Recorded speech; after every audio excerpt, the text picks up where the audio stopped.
Hi and welcome, John Morris Show on a Tuesday. Welcome in. Glad you're with us inside the TFNB studios, historic Elm Avenue in Waco. Sun is shining, warming up. June 2nd, big day.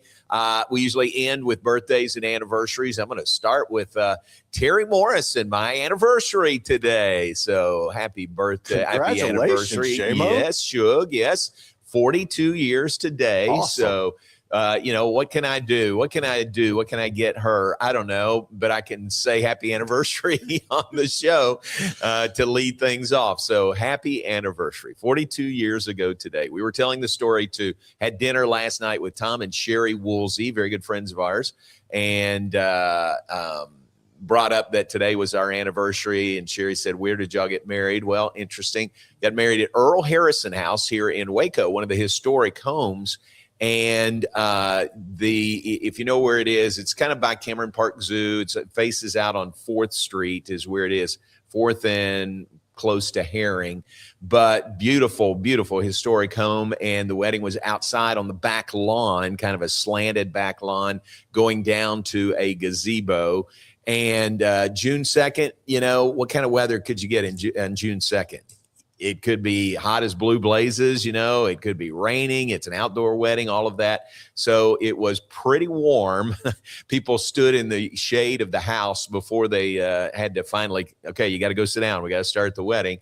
And we did, and it was fine, and it was warm. But Terry was just so glad it wasn't raining. So she had just fretted for months, that it might rain on June 2nd. But that's where it was. And June 2nd, Jim Johnson did our ceremony. Jim's wife, Robin, she and I worked together at KWTX TV, and Jim did the ceremony for us.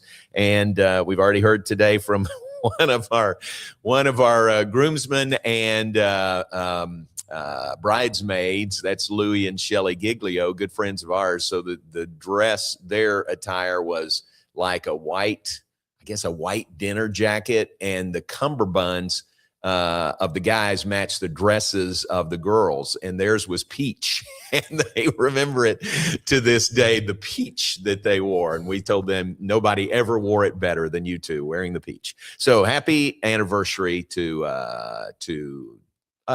Terry Morris and I today, 42 years. Same anniversary date as Greg and Linda Bruner up in Stephenville. Very good friends as we compared notes through the years.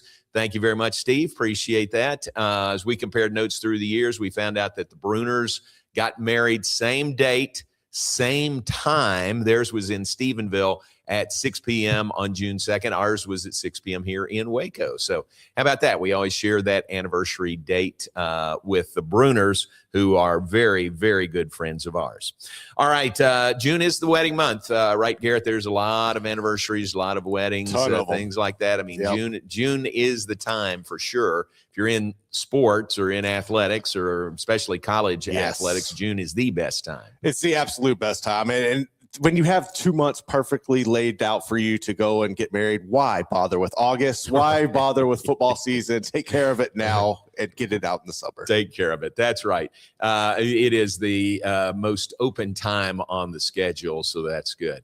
There are still events going on, even though we're here at June 2nd. How about the Women's College World Series yesterday?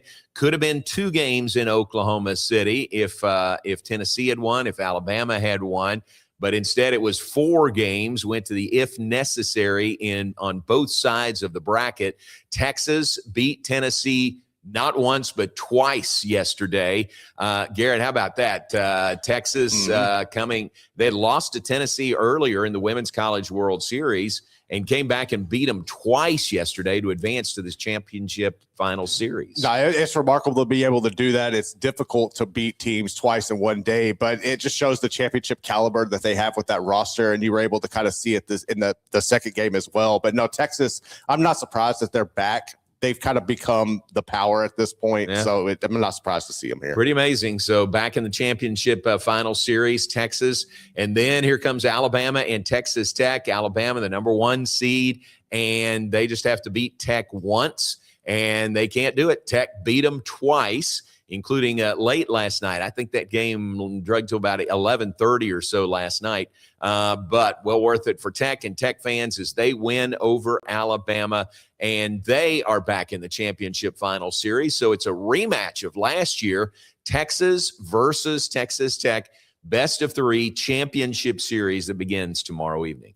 I'm really excited for this. I think the timing of this is perfect with the whole beef between Texas Tech and Texas football that has transpired. That's true. So to have this line up, it's perfect. Najee Kennedy was lights out in that second game last night. Texas Tech is really, really good. And it's fascinating though that I think like one player on their team was originally a Tech player, and the rest are all, transfers coming in. Right. But to have that chemistry, and Coach Glasgow's done a really good job of making them mesh well together on a short notice. But their lineup is loaded with power.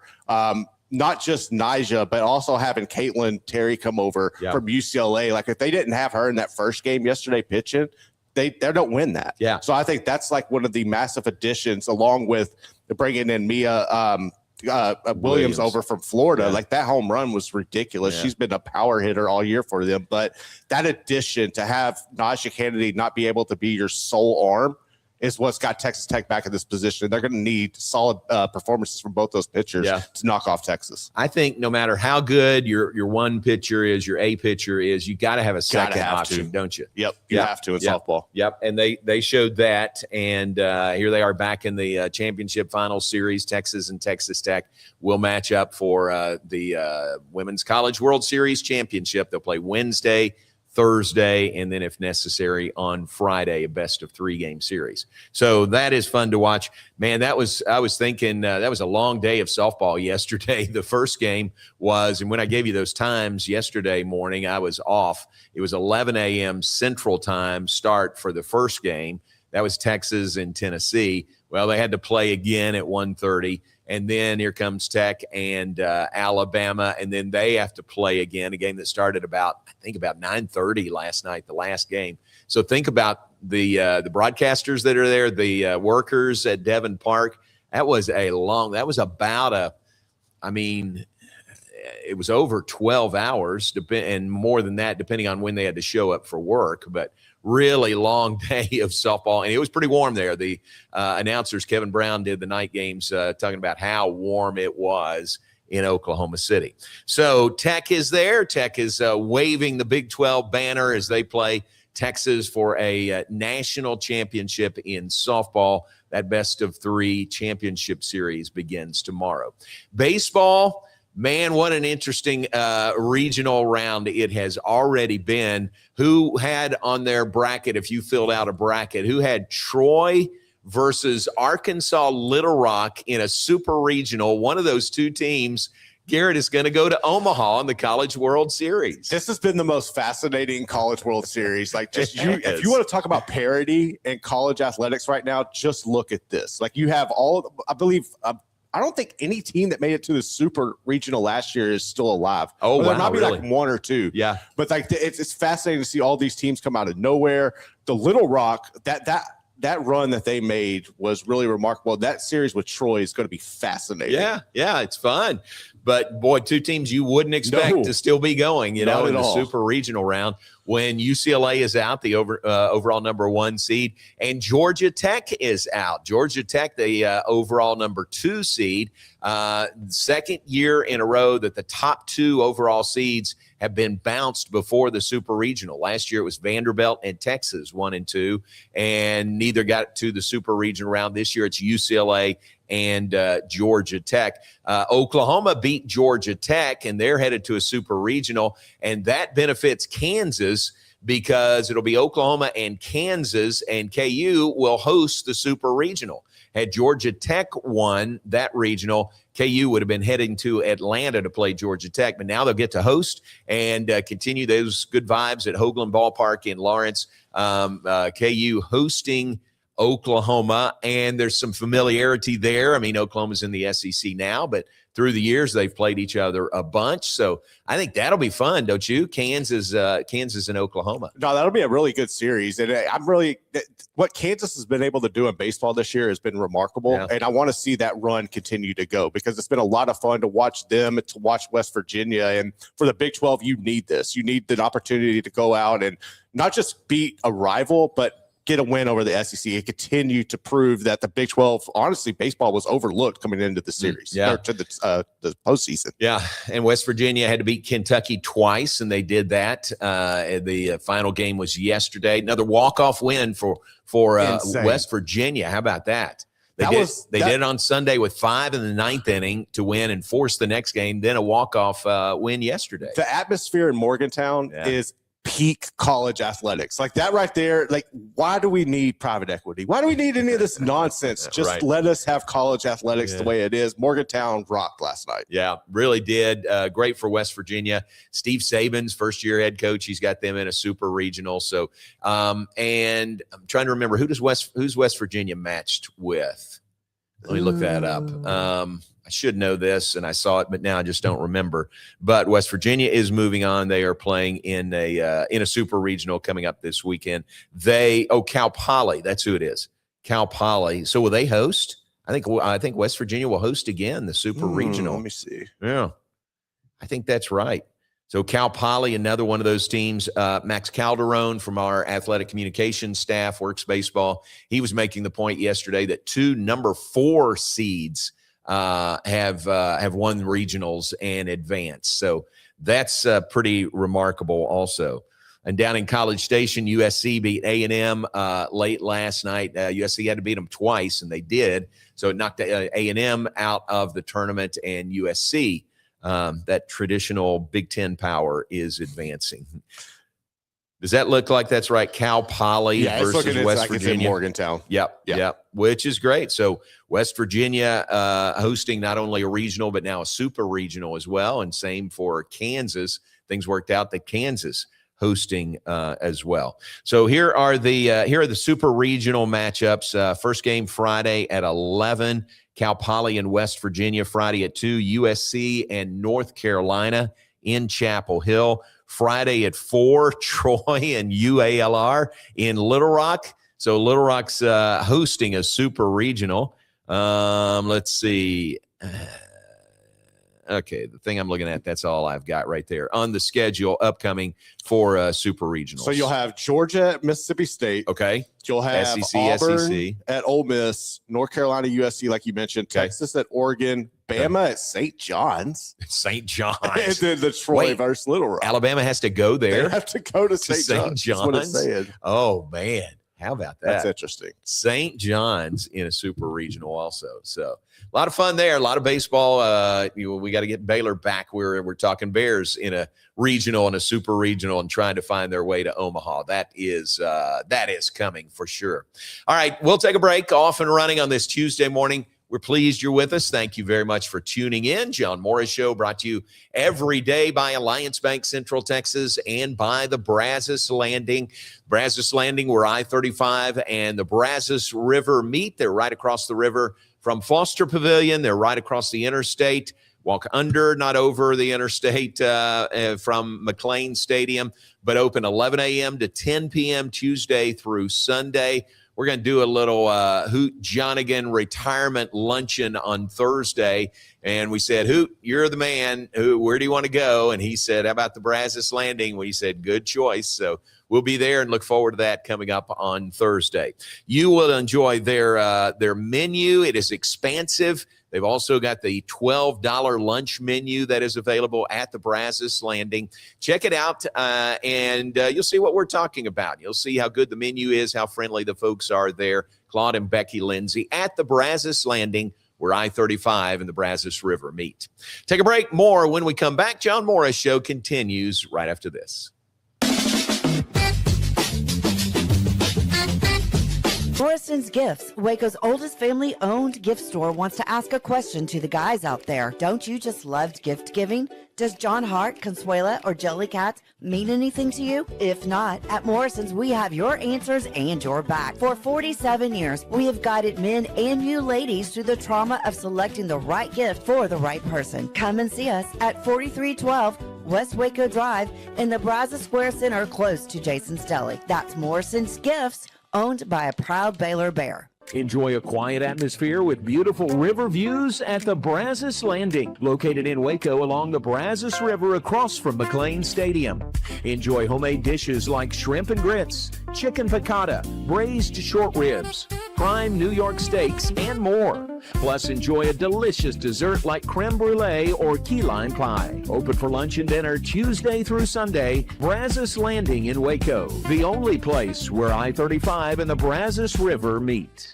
Being stuck on the side of the road is stressful no matter what time it is. Tow King is here to help. A locally owned and operated family-run business, Tow King offers 24-hour emergency roadside assistance with trained operators and high-caliber equipment for damage-free towing.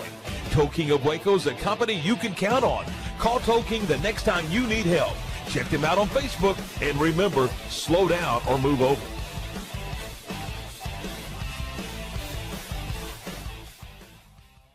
It's the premier charity event of the year, the 2026 Central Texas Cattle Barons Ball, presented by Ascension Providence. A fun evening filled with great food and drink, dancing, a spectacular auction, and more. This year's theme is Nashville Nights, Neon Lights, and Bullfights. Get your tickets now, donate, or be a sponsor. Help support the American Cancer Society to find a cure. The 2026 Central Texas Cattle Barons Ball, October 24th at MCC Highlander Ranch. For more information, go to CentralTexasCattleBaronsBall.org. Alliance Bank Central Texas understands that banking is about people. From first accounts to business growth, they actively partner with Central Texas businesses and families to help meet their financial goals.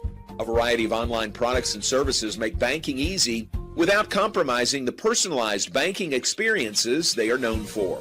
Customer-focused banking isn't just what they do, it's who they are. Alliance Bank Central Texas, serving Central Texas across 7 convenient locations and at alliancebanktexas.com. Member FDIC, an equal housing lender.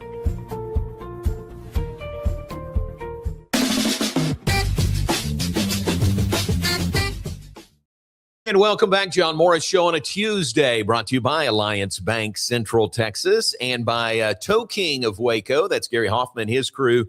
Next time you need help on the road, they are the ones to call. Put their number in your phone. It's there, ready for you under TOW, T-O-W, 254-666-5484. They offer 24-hour emergency roadside assistance, highly trained operators. Tow King of Waco is a company you can count on. Call Tow King the next time you need help. 254-666-5484 is the number. Failed to mention, coming up, bottom of the hour, Shehan Jeyarajah will join us. Baylor grad, writes for CBS Sports, and very, very plugged in to college sports, college athletics, the Big 12, but not just the Big 12. But Shehan was at the Big 12 spring meetings in Frisco last week, so we'll get his thoughts coming out of that. And one of the things that came out of those meetings was the Big 12 football coaches voted unanimously in favor of the 24-team playoff. They, there are some other leagues where I think there's some, division there and how the coaches feel, and certainly some division, across conferences on we're at 12. Do we go to 16? Do we go to 24? But no division at all in the Big 12. The football coaches unanimously approve that, or I guess said they're in favor of it. Nothing to approve yet, but they are in favor of that. And the interesting notes, Garrett, that Shehan wrote about coming out of those meetings were that over the last, I guess since 2014, if it was a 24-team playoff, 15 of the 16 Big 12 teams would have been in a playoff at least once. And last year, the Big 12, if it was 24 instead of 12, Big 12 would have had 5 teams in.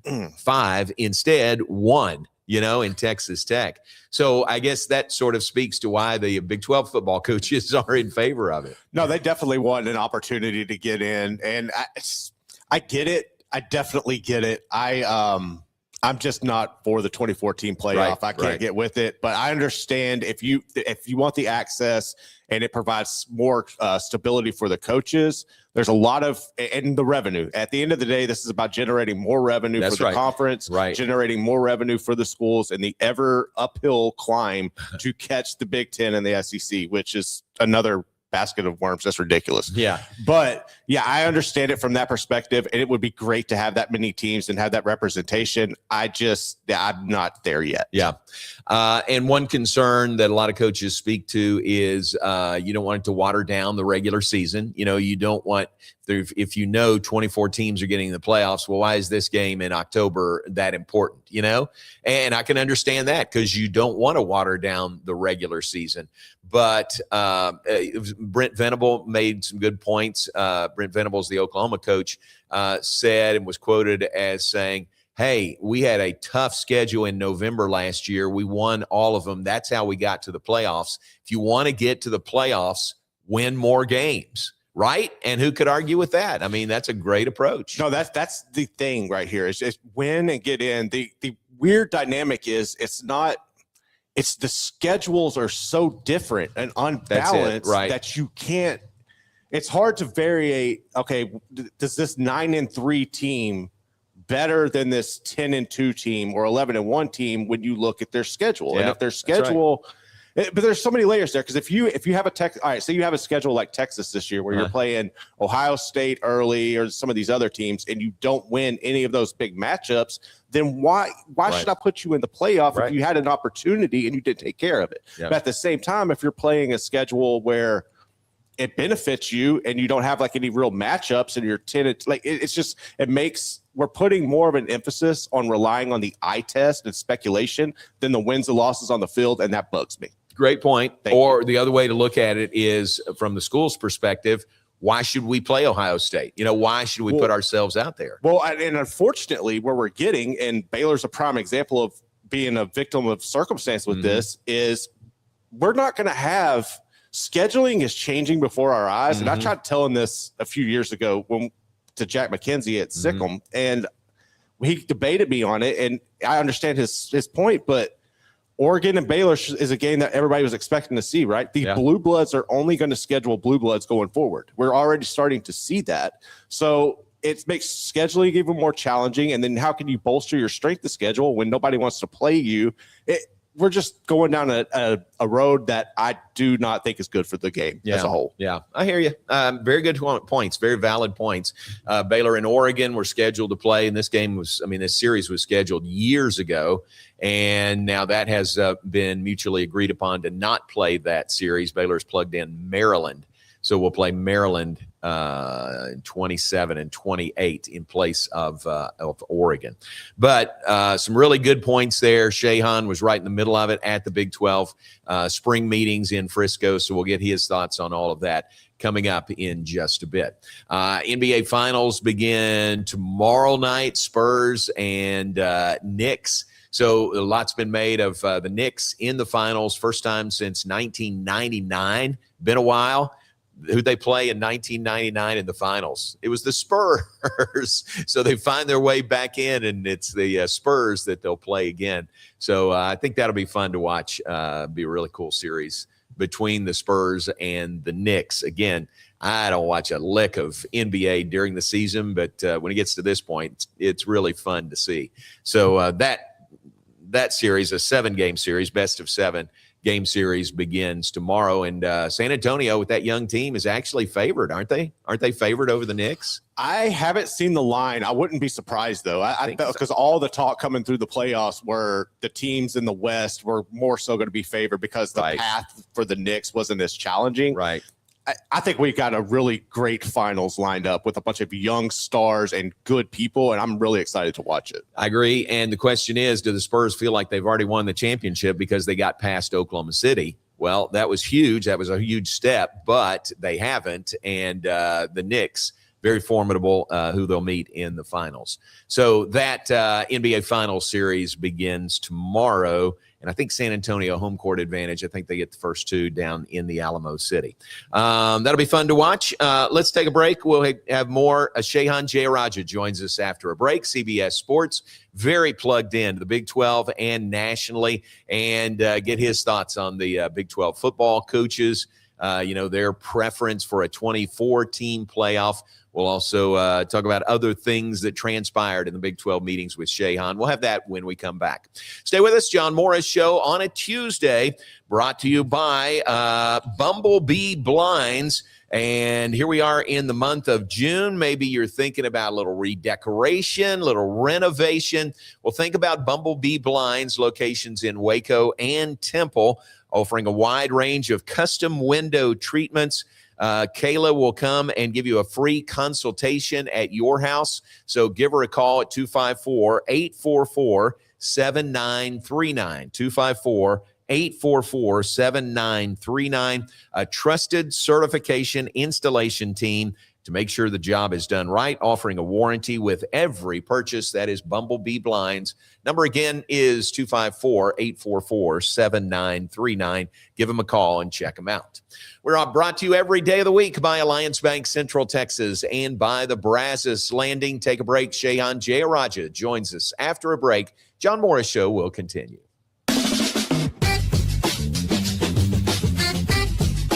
The Pete Souza Show, Monday through Friday, 10 a.m. You want to talk NFL draft? I don't know. How about we get you Todd McShay? You want to talk Big 12? We can get you the commissioner. Somebody about the Cowboys? How about we have on the owner, Stephen Jones? Pop culture? Michelle Beadle. I mean, we will bring on the people that you want to hear from. And these people don't join us because of me. They join us because of you. You got to watch this show, okay? It's got everything you need. Sports, hijinks, laughs. Did I mention hijinks? We'll see you on the Pete Souza Show. Now, we are under the 365 Sports umbrella. Check it out. I'm wearing a Tulane shirt. No idea why. It's the Pete Souza Show. Sports team. Enjoy a quiet atmosphere with beautiful river views at the Brazos Landing, located in Waco along the Brazos River across from McLean Stadium. Enjoy homemade dishes like shrimp and grits, chicken piccata, braised short ribs, prime New York steaks, and more. Plus, enjoy a delicious dessert like creme brulee or key lime pie. Open for lunch and dinner Tuesday through Sunday. Brazos Landing in Waco, the only place where I-35 and the Brazos River meet. Being stuck on the side of the road is stressful no matter what time it is. Tow King is here to help. A locally owned and operated family-run business, Tow King offers 24-hour emergency roadside assistance with trained operators and high-caliber equipment for damage-free towing. Tow King of Waco is a company you can count on. Call Tow King the next time you need help. Check them out on Facebook, and remember, slow down or move over.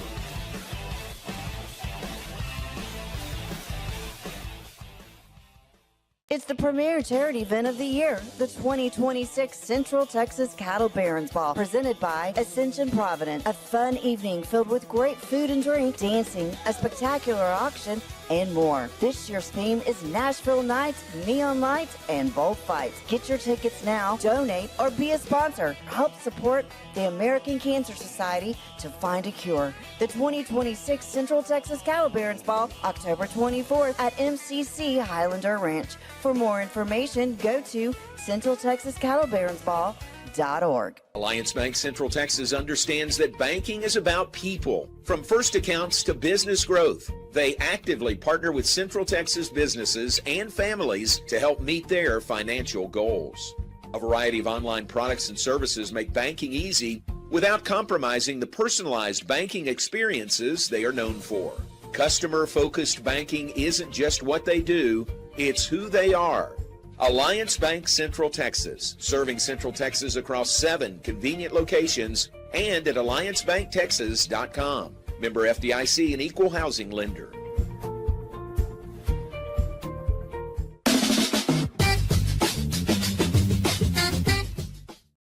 And back with us, John Morris Show on a Tuesday. Pleased you're with us today. We appreciate Alliance Bank Central Texas, also the Brazos Landing. We appreciate this guy who joins us now. Good friend, Baylor grad, Shehan Jeyarajah of CBS Sports is with us. Hey, man, good to see you. Thank you for your time this morning. How are things? They're great. Thank you so much for having me. You bet. Thank you. Thank you for your time. You are in great demand, and that's a credit to you and your work and what you've accomplished. And I know you were at the Big 12 spring meetings last week. I want to get your thoughts being on the inside there.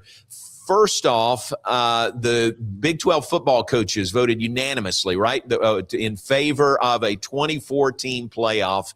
What's the inside story on that? Yeah, there was a lot of interest from the Big 12 coaches on the 2014 playoff. And for people who don't know, really 3 of the 4 major conferences have coalesced behind this idea of the 2014 playoff. Kind of the case that's been made is, for one, I mean, the level of access would be much greater for a lot of the teams across the country. You know, in the Big 12, for example, last year, of course, there was only one playoff team in the 12-team playoff. With a 24-team playoff, there would have been as many as 5 Big 12 teams represented in a 24-team college football playoff. So they feel like it just gives them an opportunity for more access. They feel like it gives them an opportunity to actually decide things on the field. And we caught up with BYU coach Kalani Sitake at Big 12 meetings, who, of course, was the second team left out of the 12-team college football playoff. He said, look, I mean, the reality is, especially with the 12-team field, if you don't win the games, you don't really have much of a right to complain. But I would have loved the opportunity to settle it on the field. And they feel like with 24, at least more of them will get that opportunity.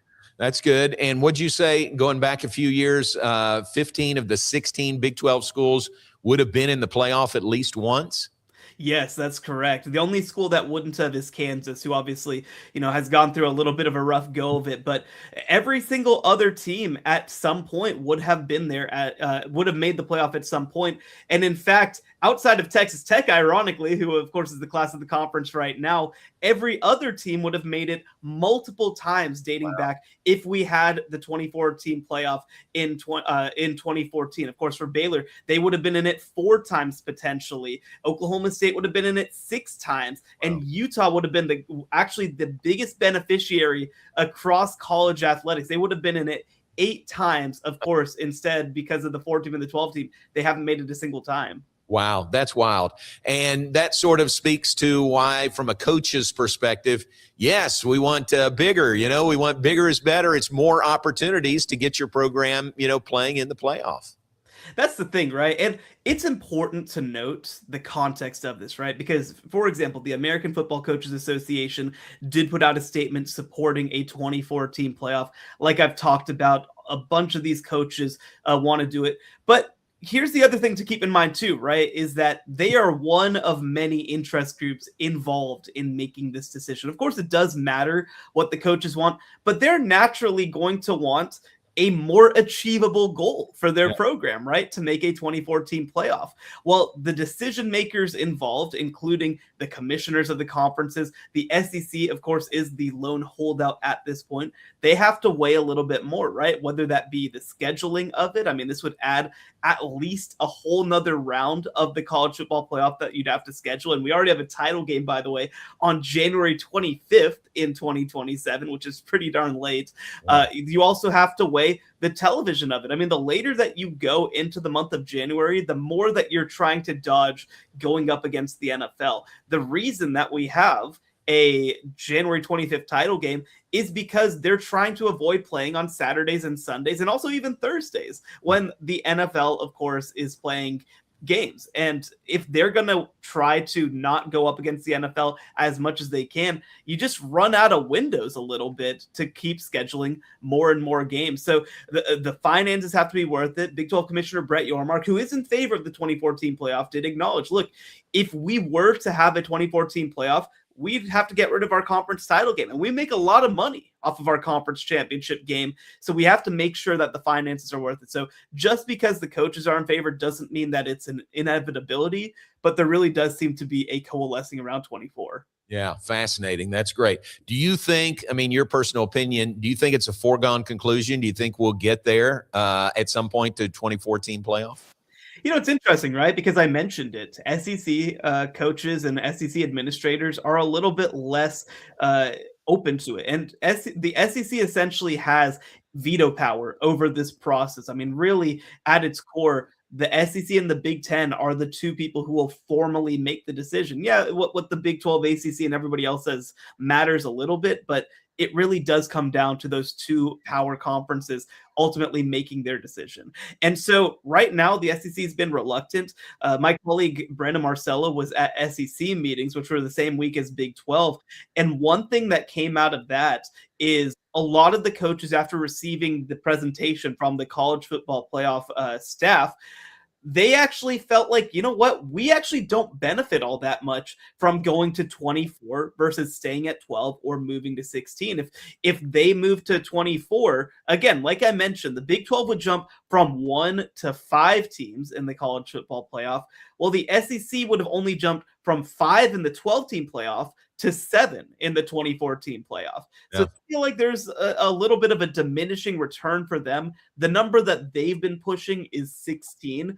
So look, I think we're going to have expansion at some point. It will not come in 2026. At earliest, it would come by 2027. That decision has to be made by December 1st to change it for 2027. I do think we're going to expand, but again, it kind of depends on whether the SEC, and also, by the way, the television companies as well that'll be paying for this, if they ultimately are able to make it worth everybody's while. Right. Shehan, what are the conversations about the Big 12 possibly going to a 10-game conference schedule? Yes. It's early in the process. I'll say that, right? And so, so this has not been decided. Same with the 20-game basketball schedule, which of course existed 2 years ago. They moved back to 18 last year. So the case for a 10-game Big 12 conference schedule is a couple things. For one, they want to continue to add to their strength of schedule, especially when you're talking about trying to get multiple teams into the college football playoff. I mean, of course, Texas Tech, for example, has gotten heat in the past couple of weeks for having a relatively easy schedule. And again, some of it is not their fault. Oregon State was a power conference team when they scheduled them. They are no longer, of course, a power conference team. But they also, again, just because of how things lie, they miss both of the Utah schools, for example, who are meant to be some of the best teams in the Big 12. So that's part of it. They want to continue to increase their strength of schedule. They want to consider trying to create more avenues to get into the playoff. The other thing too, though, that they're really trying to take into account is that in 2030, 2031, they're going to renegotiate the media rights contracts. And essentially, they want the ability to go to ESPN and Fox and say, we have a large amount of inventory. We've delivered a large amount of value to you. Because again, think about it, right? I mean, if you go from 9 games to 10 games, that's essentially, right, a 10% increase in the amount of product that you're giving to these networks. And does that mean that they're going to get 10% more worth of value in response? Not necessarily, but that's a thought, right? That's part of their process. So again, now at the same time, nobody's at 10 right now. I mean, when you're talking about 12 games, 1 guaranteed power conference game, and then 10 additional conference games, like 11 out of 12 games being power conference games starts to get pretty darn difficult for regardless of what team you are. So again, it's something that I think that they're going to have to pitch to the coaches a little bit more. I know on the basketball side, again, they are not happy with the idea of going back to a 20-game schedule. They like 18 games. They feel like it gives them more flexibility to schedule out of conference as well. But again, they're going to continue trying to figure out how they can maximize the monetary value of those media rights contracts. I got you. Very good. What was basketball-wise, was that the main conversation about the 18 or 20-game schedule, or what else did you get from the basketball coaches? Yeah, I mean, that was one of the big things coming out. Of course, look, the Big 12 is in a great place basketball wise. They have a fantastic group of coaches. And they were just more than anything trying to figure out how to maximize that. Again, the 20-game conference schedule is certainly going to be one part of that. They talked a little bit about tournament expansion. They felt like that was something for them that could potentially be a good thing as well. And again, like they're just trying to figure out ways to continue to market and capitalize on having the best basketball conference in the sport. I mean, again, you look at the past couple of years, Arizona obviously has come into this league. They make the national title game last year. Houston's been in the Final Four. Of course, Baylor, Kansas have been national championship teams. Like they feel like they have an incredible group of both coaches, players, and programs. I mean, again, the number 1 and number 2 picks in the NBA draft this upcoming year are both going to be players who played in the Big 12 this past season. So on both the men's and women's side, they're trying to figure out how to continue to capitalize that, to continue to capitalize on star power, continue to capitalize on great programs and coaches, and again, try to create as much financial value for themselves as they can. Gotcha. Very good. All right. Not a topic from the Big 12 spring meetings. Maybe it was in the back hallways, but what are your thoughts, or what do you know about Brendan Sorsby and a possible injunction that might get him on the field for Texas Tech this year?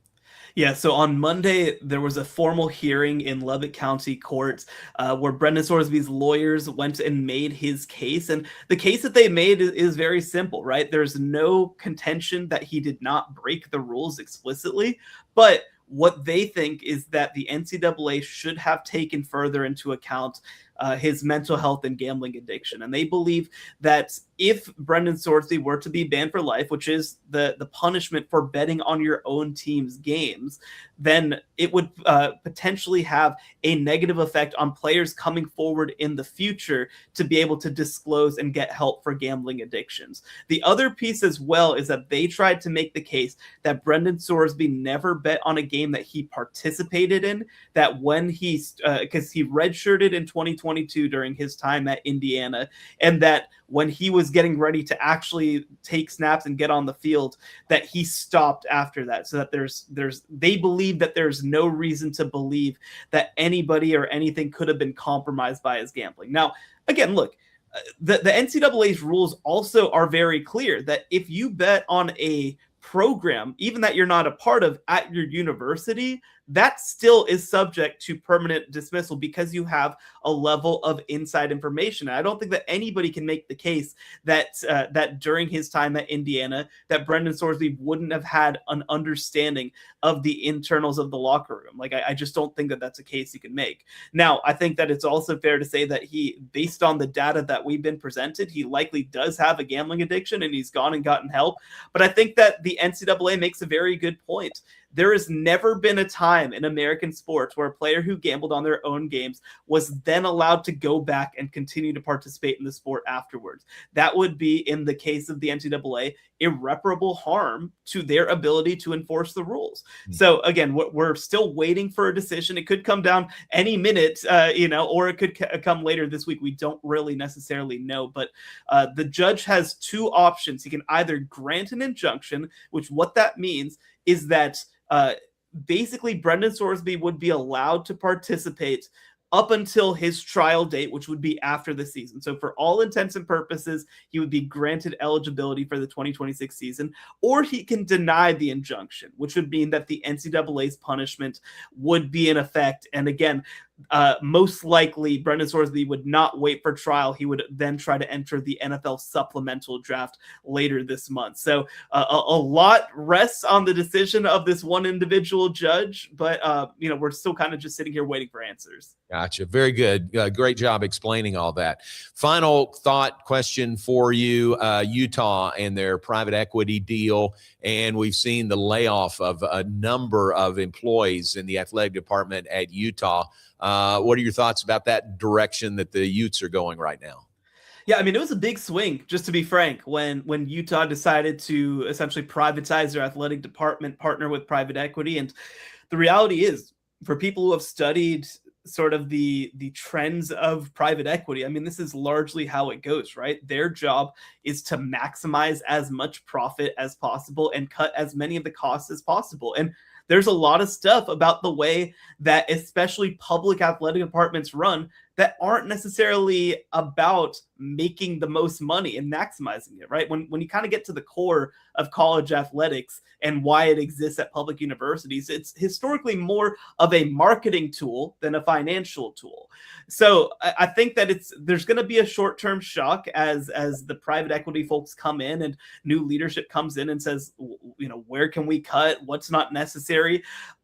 I don't think it's going to be a long-term thing. I think they're going to, again, kind of make some cuts at the beginning and then settle into what's next. But this has been, just to be frank, like a concern for all sorts of programs who have been reluctant to take private equity money, that they'll be able to come in and meddle with some of the finances and personnel in an athletic department. I know, again, the Big 12 made a partnership with Redbird Capital, another a capital group, not an equity group. There's a little bit of a distinction. But none of the 16 schools at this point have agreed to take money from the private capital. They essentially don't want to be in a position where they owe more debt and money. So this is kind of the downside of all of it. We'll see again what's left standing whenever the private equity group is done. But Utah's kind of the first to go through this. And I think that what happens with them is going to be instructive for a lot of other programs who maybe are considering the same thing. Wow. Very good. Great explanation again. Well, it's always great to visit with you. Thank you very much for your time. Y'all have, you're going to add to your family here coming up this summer, right? Yes, we have our second daughter due in August. So gonna try to get as much done before then as possible, and then gonna try to rush back for the season in September. Very cool. Great to visit with you. Holler if you come this way, and we'll see you at the Big 12 Media Days, if not before. Sounds good. Thank you so much for having me. Thank you very much. Shehan Jeyarajah, CBS Sports. Great source of information there regarding the Big 12 and nationally in college athletics. Shehan is doing such a terrific job. Baylor grad, but toes that line really well. I don't think anybody accuses him of being biased, toward his alma mater. So well done by Shehan in every sense of the word. All right, great to visit with him. Let's take a break. We'll come back. We'll look ahead. We'll share some anniversaries and birthdays with you on this June the 2nd. We've got that when we come back. John Morris Show brought to you by Alliance Bank Central Texas and by the Brazos Landing. And we'll be right back after this. Bumblebee Blinds of Waco and Temple is your one-stop shop for custom window treatment, transforming your vision into reality. Choose from a selection of shades, blinds, shutters, and curtains. Bumblebee Blinds stands behind our service and products, ensuring peace of mind with our trusted warranty. Call Bumblebee Blinds today to schedule your design consultation. Bumblebee Blinds, simplifying window treatments one covering at a time. BumblebeeBlinds.com. The Pete Souza Show, Monday through Friday, 10 a.m. You want to talk NFL draft? I don't know. How about we get you Todd McShay? You want to talk Big 12? We can get you the commissioner. Somebody about the Cowboys? How about we have on the owner, Stephen Jones?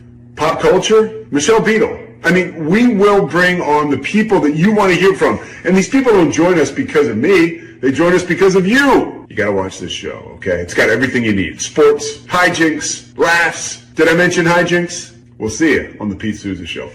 Now, we are under the 365 Sports umbrella. Check it out. I'm wearing a Tulane shirt. No idea why.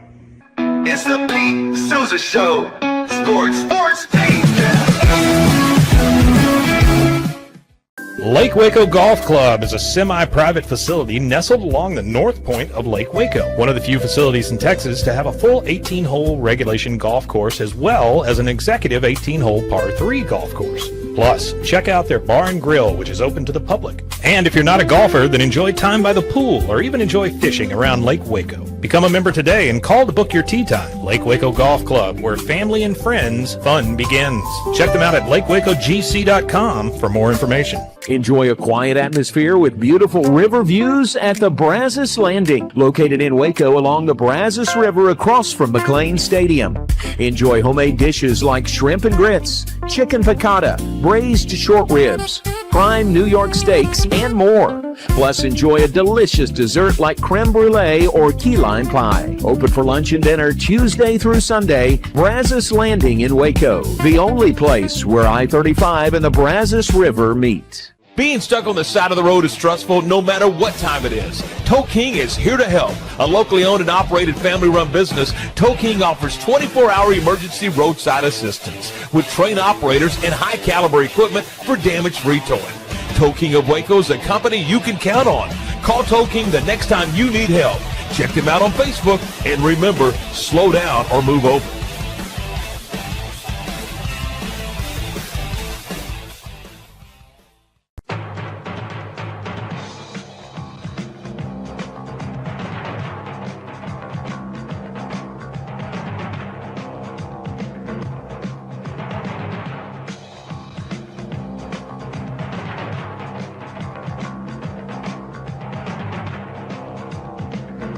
Like Alan Samuels always said, Waco has a lot to offer, and so do we at Alan Samuels Dodge Chrysler Jeep Ram Fiat. Come by, let's be friends. This year, I made a New Year's resolution. I want every business to own a new copier from CTWP. Call me, Leroy the Copier Dog. Let's get you a copier delivered today. CTWP, your local copier company. Alliance Bank Central Texas understands that banking is about people. From first accounts to business growth, they actively partner with Central Texas businesses and families to help meet their financial goals. A variety of online products and services make banking easy without compromising the personalized banking experiences they are known for. Customer-focused banking isn't just what they do, it's who they are. Alliance Bank Central Texas, serving Central Texas across 7 convenient locations and at alliancebanktexas.com. Member FDIC, an equal housing lender.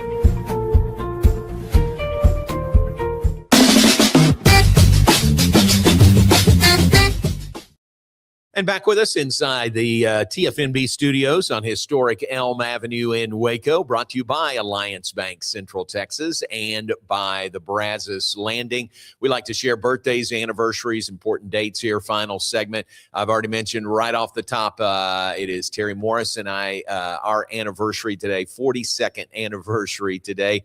Happy anniversary, Shug. It is also Greg and Linda Bruner's birthday anniversary, 42nd anniversary for them. Goes back to the same date, same time, and happy anniversary to the Bruners. Some birthdays today. It's John Sisk's birthday. John, former Baylor football player, now works in the area of development advancement for Baylor. Happy birthday to John. David Littlewood's birthday. Banking mogul here in Central Texas, TFNB, your bank for life. Happy birthday to David Littlewood. Derek Page worked with us in fan engagement. Happy birthday to Derek. Mike Pirtle's birthday. Mike, freelance engineer, I would say, does a lot of things for UT, but also nationally, travels around the country. Happy birthday to Mike Pirtle. Rick Carroll's birthday, good Baylor man. Trey Bryant, former Baylor defensive lineman. Happy birthday to him. And I think that is it. That is a good list here on June the 2nd. So happy birthday or happy anniversary to all those folks. We appreciate Shehan Jeyarajah being on with us. Always great to visit with him.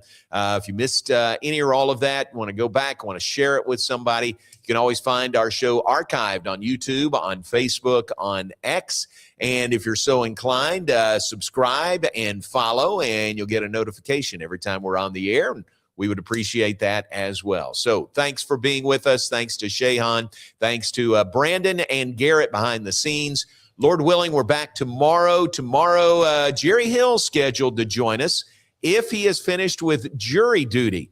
So he was called into jury duty on Monday and selected, and he thinks that this service will be done today, but who knows? So maybe Jerry tomorrow, maybe not. He may be sitting in a jury somewhere tomorrow morning at this time. But we look forward to that tomorrow, 9 a.m. Central Time. Until then, have a great day. We appreciate you being with us.